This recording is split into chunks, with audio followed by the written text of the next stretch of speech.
afternoon. This is on behalf of I Am Female Runner. This is her speech for you today. She can't be here, so I'm going to read it for you. I am Female Runner. This speech isn't for you to feel sorry for me. It is for you to gain courage to speak out about the unfairness of males being allowed to self-identify and compete in the women's sport category. I and thousands of females have lost places in races, podium positions, prizes and clubs, records, something we can never get back. I love running. I love running hard. I love places in races, podium positions, prizes and club records.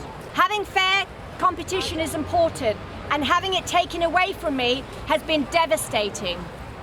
The first time I had to compete against a Tim was 8 years ago. It got me through some hard times. Having fair competition is important, and having it taken away from me has been devastating. I told myself I was a mean person if I thought this was unfair.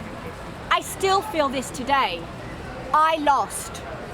Then another Tim joined my club. Both these Tims went from average male runners to immediately winning age group prizes in the women's category. They deprived females of not only places in races, but of national medals and even prized England master team selection. No one said anything. It felt like I couldn't speak up. I'd seen the horrendous abuse of those who dared to. I questioned myself. My motivation plummeted. I gave up hope on the start line. I felt alone. I was told that I was losing because I hadn't trained enough. I started to quietly self-exclude from races where the Tims were competing. No one noticed, but this only increased my feelings of unfairness and worry for future athletes. If I hadn't met the amazing Mara Yamuchi, I would have walked away from politics.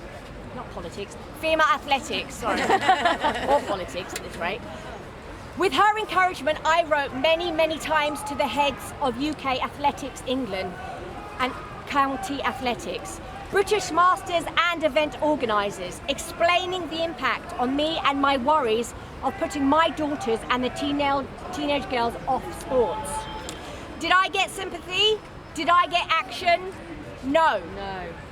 Every single one of them told me it was complex and that inclusion was very important and that the Tims were always winning or always beating me, so there wasn't a problem.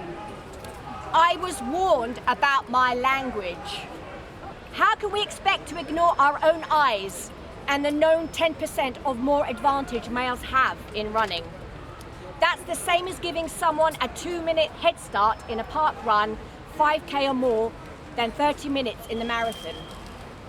Imagine sitting for a half-hour coffee break and still being able to finish at the same time as an equally trained female. How can we women compete against this unfairness? A third Tim started racing against me, a self-declared unsporty person before transitioning. Within a few months of transitioning, they were on the podium in races and breaking club female records. This was making a mockery of all the years of training and sacrifice. All three Tims have been awarded Female Athlete of the Year, within an injustice for the amazing females in their club.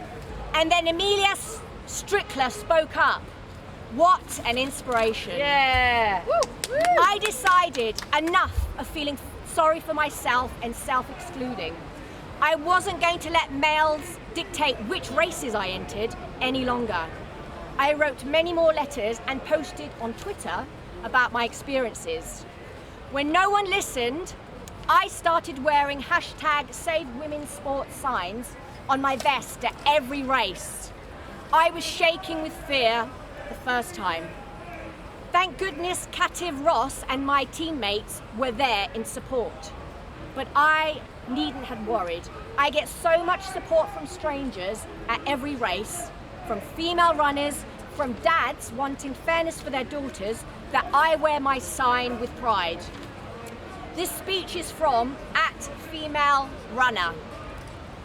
And she ends with, "Don't feel sorry for me. Be brave and speak up for fairness for females. Save women's sports." Yay! I just go right on there.